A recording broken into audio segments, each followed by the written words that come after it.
आकाशवाणी गोरखपुर से प्रादेशिक समाचार।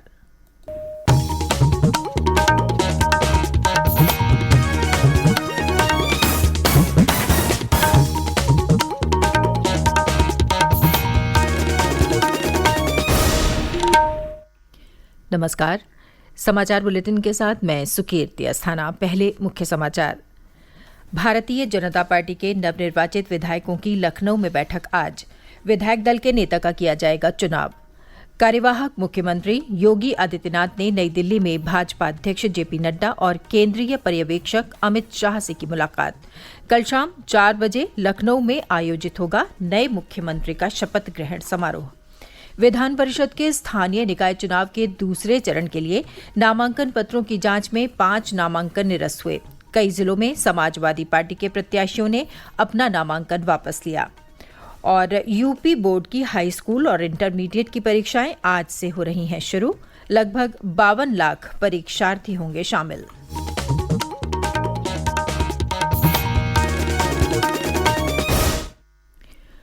स्वतंत्रता की 75वीं वर्षगांठ पर आजादी का अमृत महोत्सव के अंतर्गत सरकार अनेक गतिविधियों का आयोजन कर रही है।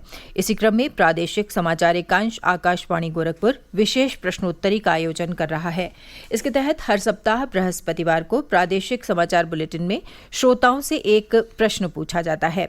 श्रोता अपने उत्तर ईमेल आईडी airnews.gkp@gmail.com पर भेज सकते हैं।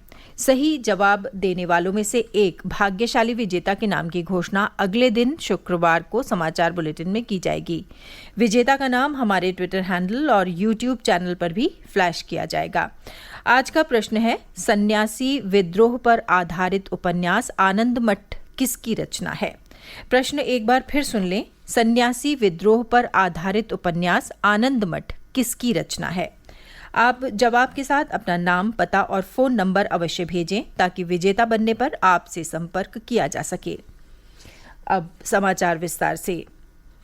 प्रदेश के नवनियुक्त मुख्यमंत्री को कल लखनऊ के Atal Bihari Vajpayee International Cricket Stadium में अपराह्न 4 बजे शपथ दिलाई जाएगी। शपथ ग्रहण समारोह के लिए तैयारियां अंतिम चरण में हैं। आगंतुकों के लिए 27,000 से अधिक कुर्सियों की व्यवस्था की जा रही है। अपर मुख्य सचिव नगर विकास रजनीश दुबे ने आयोजन स्थल का निरीक्षण किया और अधिकारियों को आज शाम तक सभी आवश्यक व्यवस्थाएं पूर्ण करने के निर्देश दिए।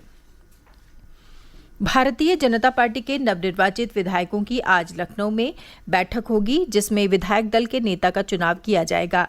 केंद्रीय गृहमंत्री अमित शाह के इस बैठक में पर्यवेक्षक के तौर पर मौजूद रहने की संभावना है। कल होने वाले शपथ ग्रहण समारोह में पार्टी के कई दिग्गज नेता शामिल होंगे। इस बीच कार्यवाहक मुख्यमंत्री योगी आदित्यनाथ ने कल नई दिल्ली पहुंचकर भाजपा अध्यक्ष जेपी नड्डा और गृहमंत्री तथा उत्तर प्रदेश में विधायक दल के नेता के चुनाव के लिए केंद्रीय पर्यवेक्षक अमित शाह से मुलाकात की। माना जा रहा है कि इस बैठक में मंत्रिमंडल में शामिल किए जाने वाले नामों पर चर्चा हुई।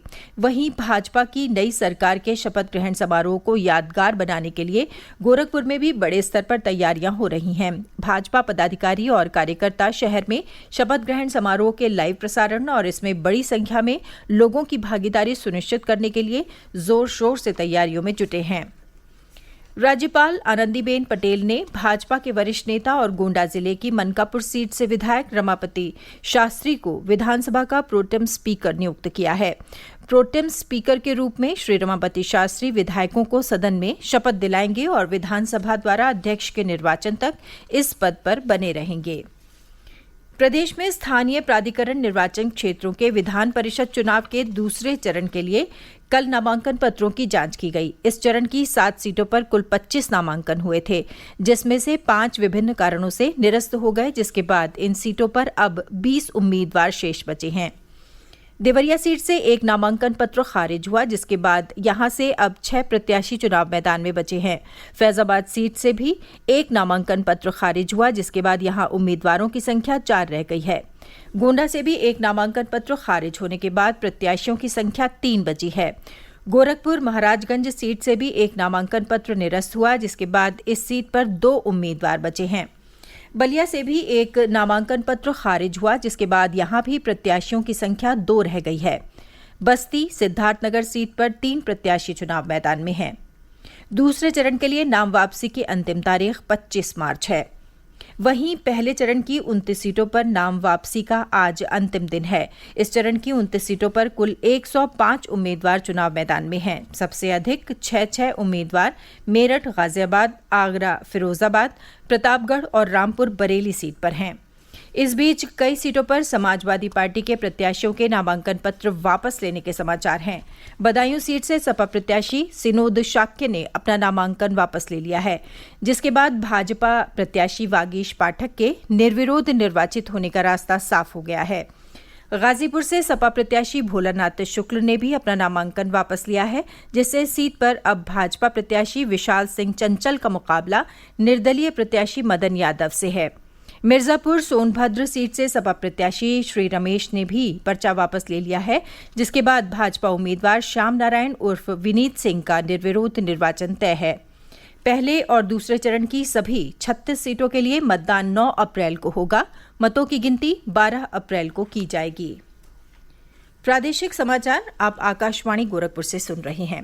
ये समाचार बुलेटिन हमारे YouTube channel AIR news Gorakhpur और ट्विटर हैंडल AIR News_GKP पर भी उपलब्ध है।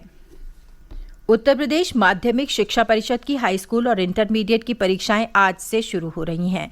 परीक्षा की सभी तैयारियां पूरी कर ली गई हैं। प्रदेश के मुख्य सचिव दुर्गा शंकर मिश्र ने बताया कि हाई स्कूल और इंटरमीडिएट की बोर्ड परीक्षाओं में लगभग 52 लाख परीक्षार्थी भाग लेंगे। ये परीक्षा 8,000 से अधिक केंद्रों पर होगी। परीक्षा केंद्रों पर लगभग 3 लाख CCTV कैमरे लगाए गए हैं। मुख्य सचिव ने कल लखनऊ के माध्यमिक शिक्षा निदेशालय में यूपी बोर्ड परीक्षा 2022 की ऑनलाइन मॉनिटरिंग के लिए स्थापित राज्य स्तरीय कंट्रोल रूम का शुभारंभ किया। इस मॉनिटरिंग केंद्र से प्रत्येक जनपद के सभी परीक्षा केंद्रों के समस्त परीक्षा कक्षों की परीक्षा अवधि में कड़ी निगरानी की जाएगी।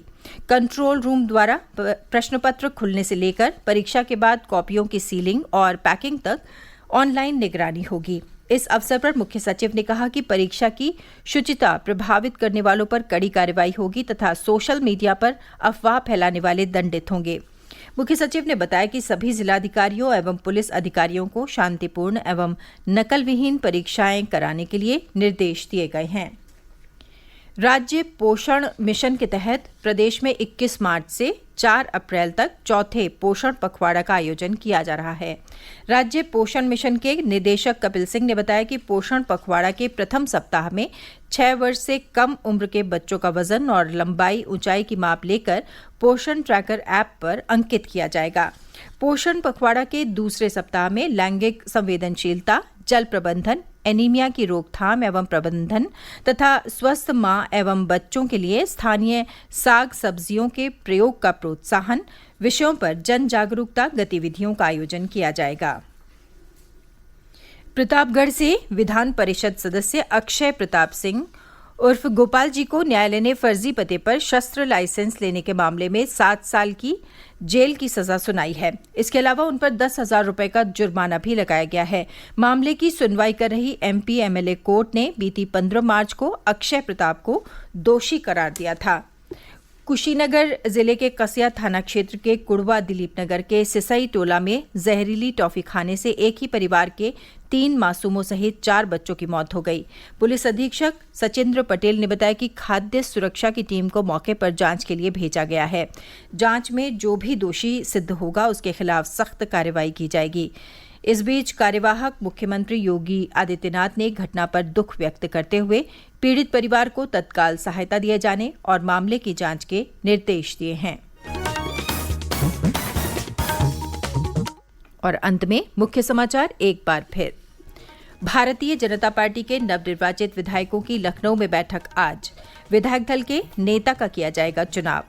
कार्यवाहक मुख्यमंत्री योगी आदित्यनाथ ने नई दिल्ली में भाजपा अध्यक्ष JP नड्डा और केंद्रीय पर्यवेक्षक अमित शाह से की मुलाकात। कल शाम 4 बजे लखनऊ में आयोजित होगा नए मुख्यमंत्री का शपथ ग्रहण समारोह। विधान परिषद के स्थानीय निकाय चुनाव के दूसरे चरण के लिए नामांकन पत्रों की जांच में 5 नामांकन निरस्त हुए। कई जिलों में समाजवादी पार्टी के प्रत्याशियों ने अपना नामांकन वापस लिया। और यूपी बोर्ड की हाई स्कूल और इंटरमीडिएट की परीक्षाएं आज से हो रही हैं शुरू। लगभग 52 लाख परीक्षार्थी होंगे शामिल। इसके साथ ही ये समाचार बुलेटिन समाप्त हुआ। नमस्कार।